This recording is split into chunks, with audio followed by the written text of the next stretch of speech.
Friday. And I told myself last week that I would bring a little bit more energy to this morning. So Friday at 7 a.m. is early for us homeschoolers. We homeschool for a reason. We like our sleep. We like to sleep in. But I also recognize that if this is going to get done and get done well without a bajillion distractions, has to be done before the kids wake up, right? So here I am, Fridays at 7 a.m. While we're waiting for folks to hop on, I will say this: I will not be on next Friday.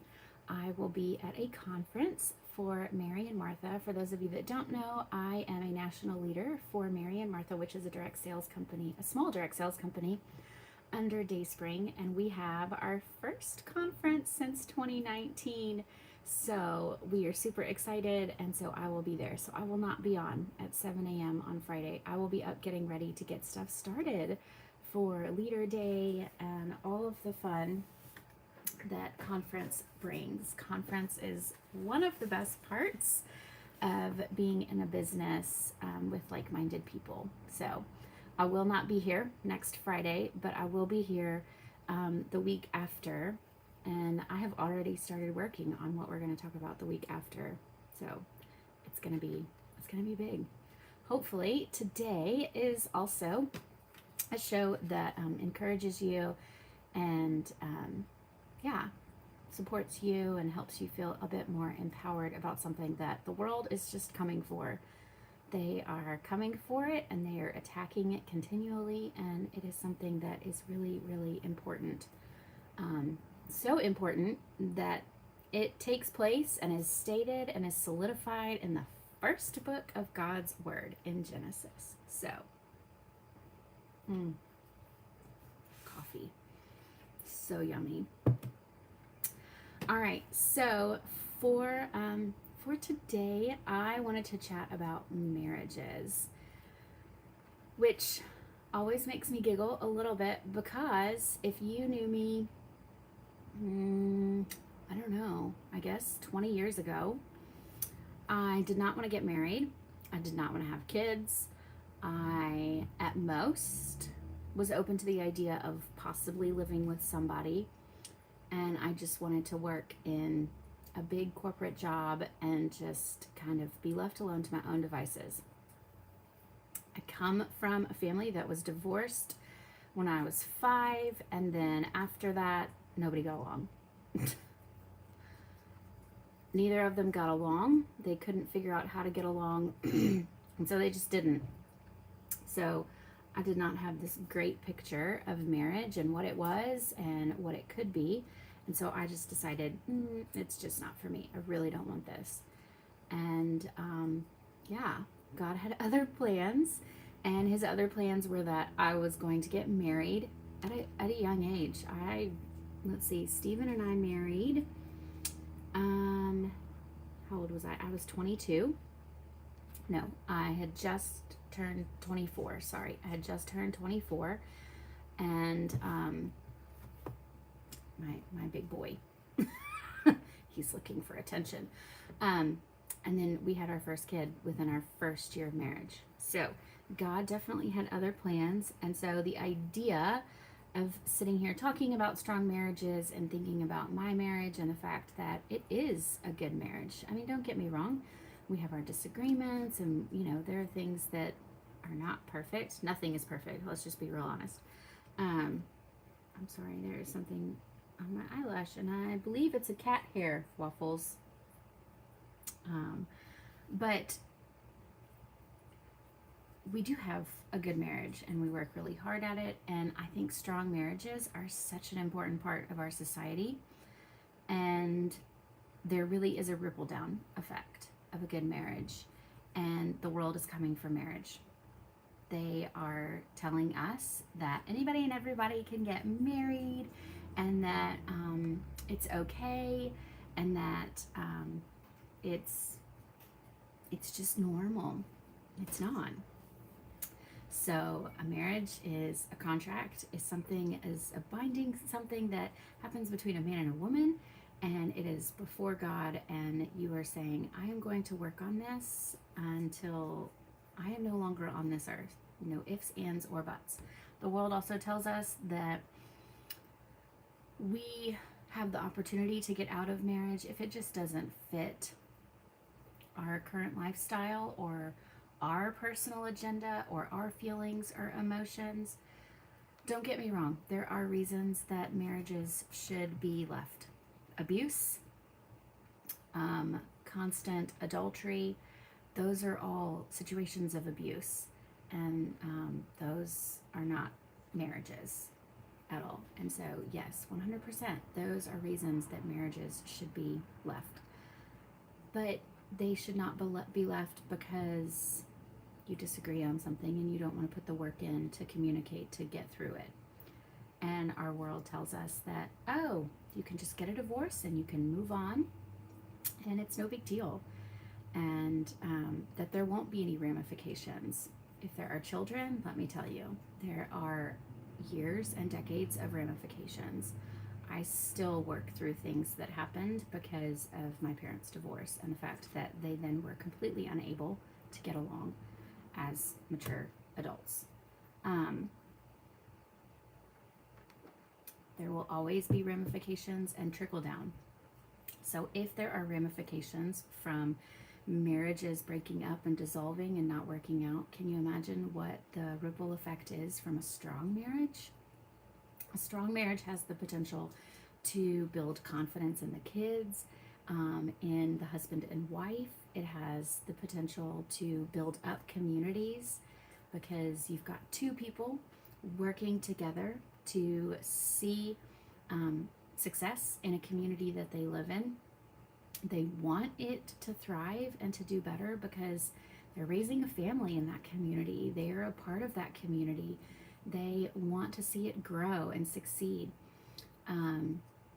The ripple effect happens on an emotional level, a physical level, a mental level, and a financial level. All of these things can have a ripple effect from a really strong marriage that can build up communities. It can also be a really great example to kids that maybe do come from broken homes.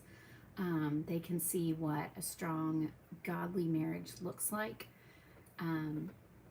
It can also encourage others that marriage is a beautiful union and that it is something to be treasured and valued and worth fighting for. Whereas the world tells us that anybody and everybody can get married, that divorce is just a signature away, and that's it. Once it's done, it's done.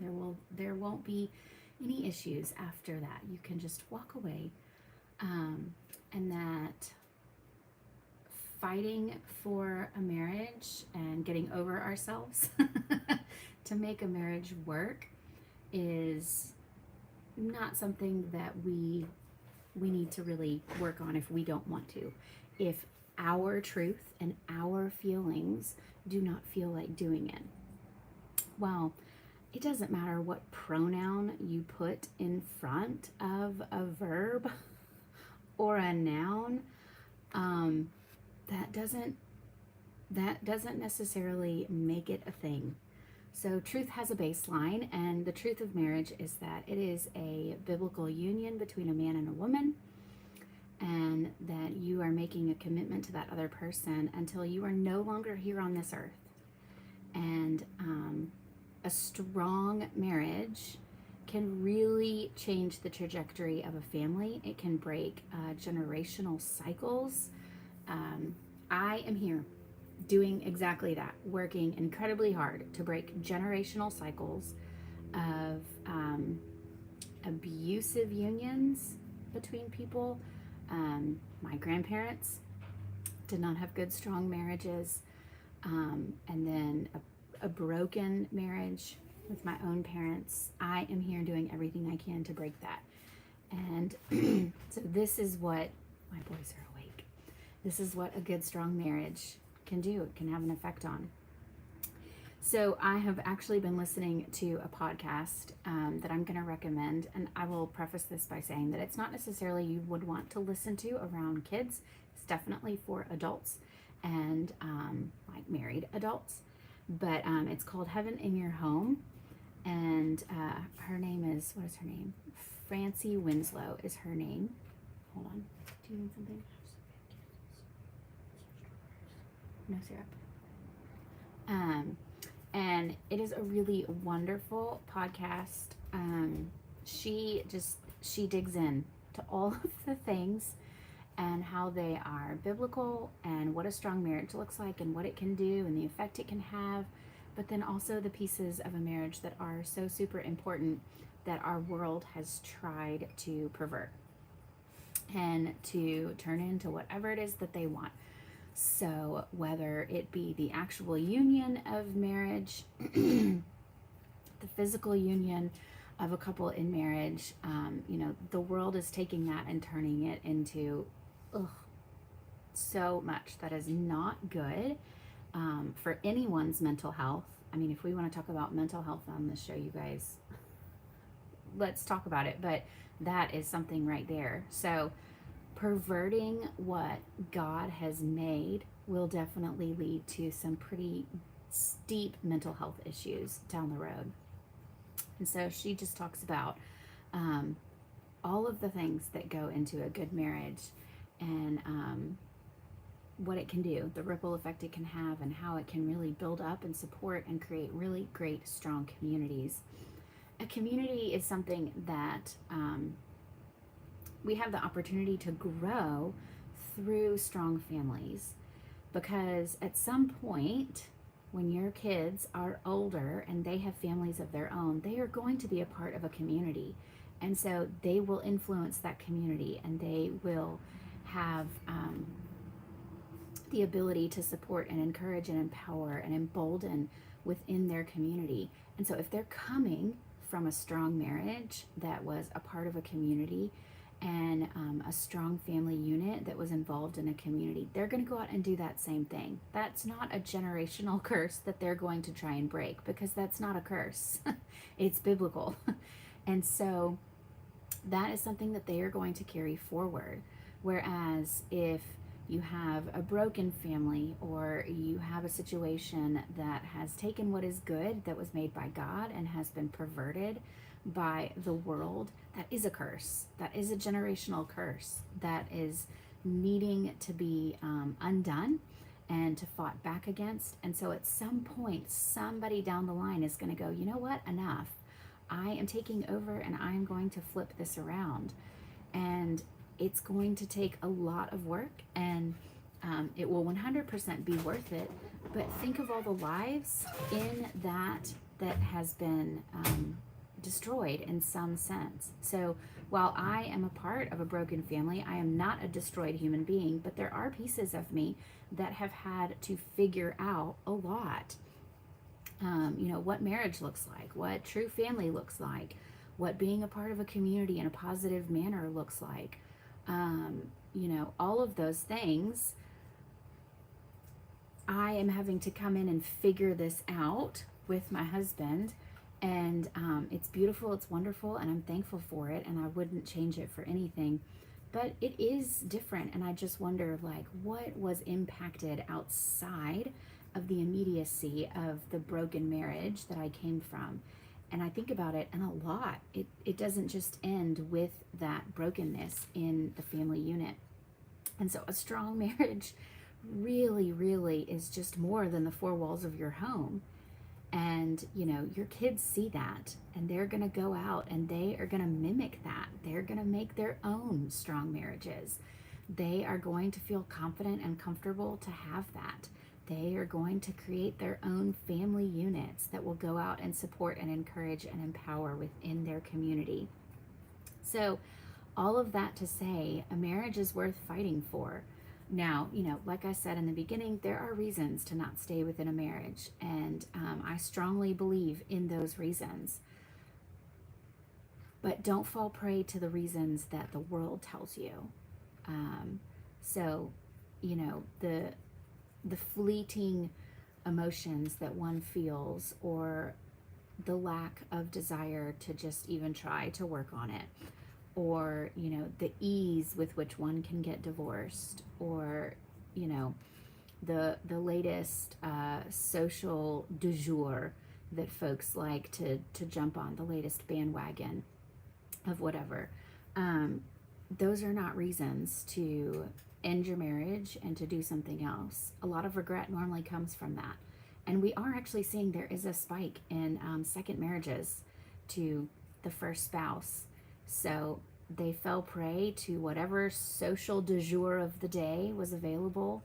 They got a divorce, and then they realized years later, this isn't actually what I want. I'm not happy. This isn't who I am. This isn't what I want. And they get remarried. And while that's beautiful, great, and wonderful, what about that in between stage? What happened there? What was destroyed? What cannot be undone? You know?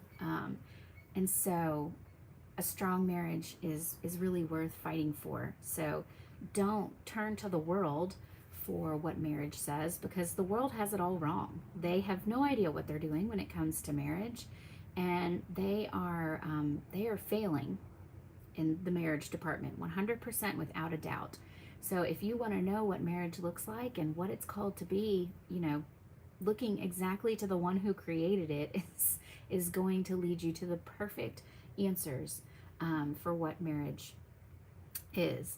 I will say that encouraging marriages is another thing. So, you know, we've probably all been in a season of our marriage where it's just felt kind of stale or stagnant, or we don't really know what to do to kind of get it back to something that, you know, I don't know what the word is, not excites us, because marriage is not always going to be exciting. That's the other thing. The honeymoon phase of marriage does not last forever, young ones. So, you know, at some point it's going to be real life every day. And that is when the growth of marriage and the strength of marriage is really beautiful, is when you can make it through the everyday of life and laugh about it, get through it, grow through it, and be empowered by it. But encouraging marriages, I mean, there's so many different ways that you can encourage marriages.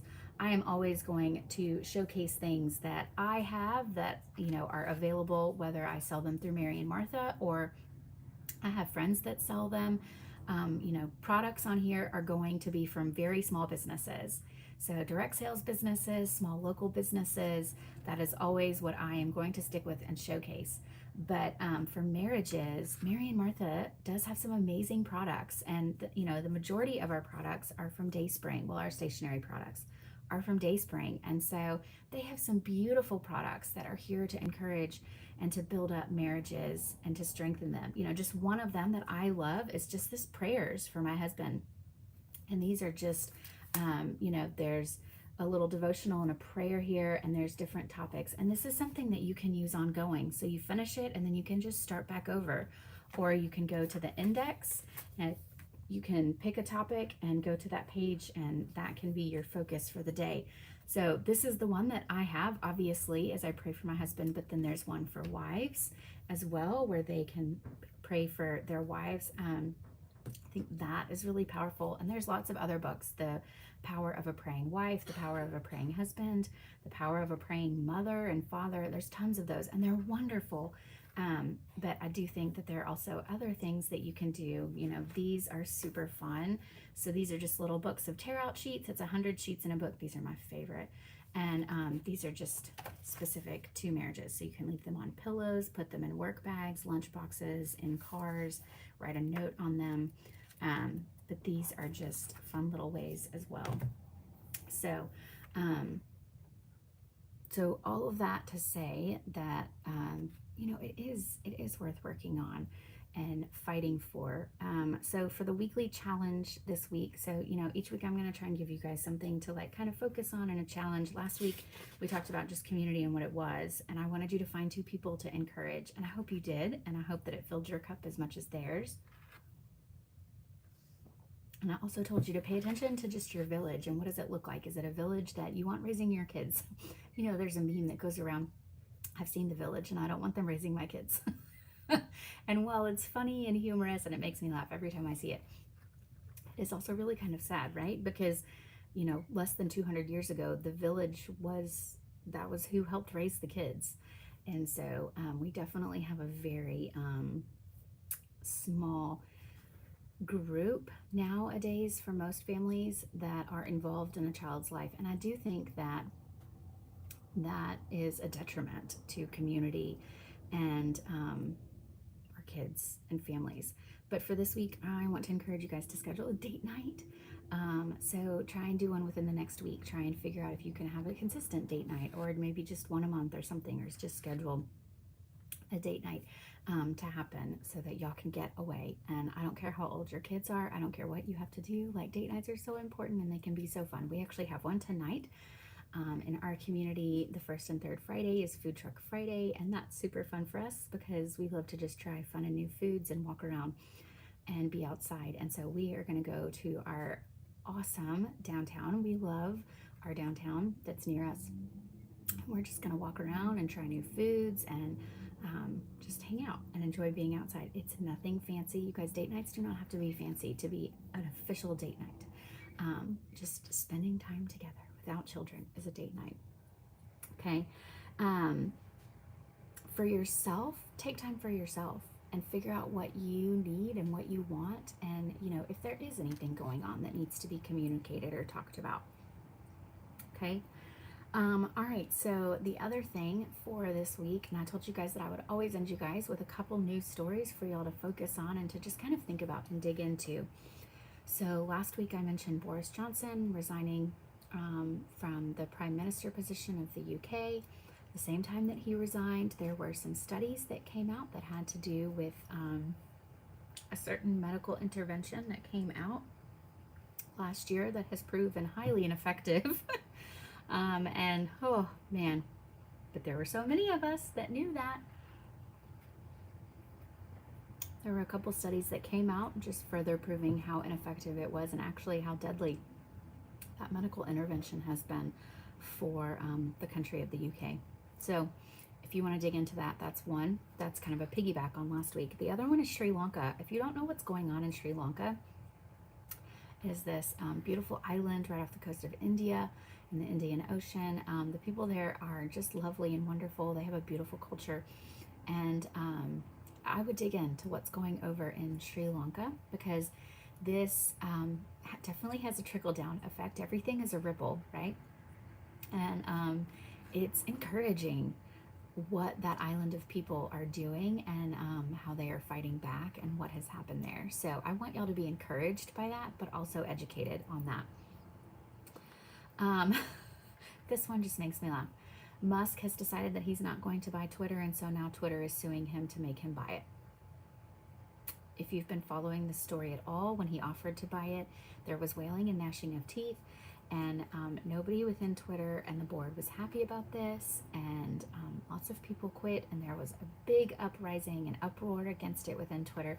And now he says, I'm not going to do it because you're not being honest about the true number of accounts on here. If, according to the SEC, if more than 5% of the accounts on a social media platform are bots, then there are some major issues that need to be handled. And Twitter keeps saying, no, we have less than 5%. Turns out they don't. Because I think it was like, I can't remember the exact number. It was a lot, though, of the accounts that follow the current leader of this administration there were more bots than actual accounts. So it's not just 5%, it's a lot. And so he's decided he's not going to buy Twitter. And so now Twitter is suing him in the state of Maryland, or is it Delaware? I think it's Delaware. Oh, the irony. Who is from Delaware? To make him buy Twitter, which is just so funny. It's so funny, y'all. It's so funny.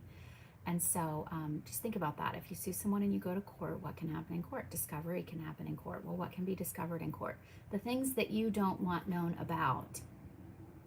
So that one's going to be fun to watch. So was he really planning on buying it all along? Or did he just do that to expose them? I guess we'll find out. The last one is really sad, and I think there's more to it. Give it the 24, 48, maybe 72-hour rule to see what actually happens. But Ivana Trump passed away yesterday.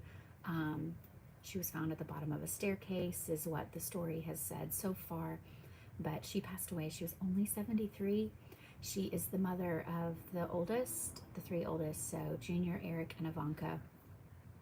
And so, y'all be praying for that family. Um, we are called to pray for those we don't agree with, our enemies, those we don't feel are in the right or doing the right thing. We pray for the leader of this current administration every day. We don't agree with a thing that he's doing, but we do pray for him because there is a possibility that there could be a heart change. And so, praying for somebody who has lost a loved one, whether you agree with that family or not, says more about you than them. So, coming out against somebody and being excited about somebody that has died that you don't like that is a really bad heart place to be in. So, I suggest that if that's how you feel about somebody's death that you don't agree with, if that's your initial response, it's time to examine your heart and to really look inward and figure out what's going on there, because that is a you issue. So, yeah. That is all I have for today. So if you watch the replay, let me know, say replay below. I will not be on next Friday. I will not be on. I would love it if you would share this with your friends and family. You can post to social media. You can send in messages. You'll probably get more traction if you send in messages.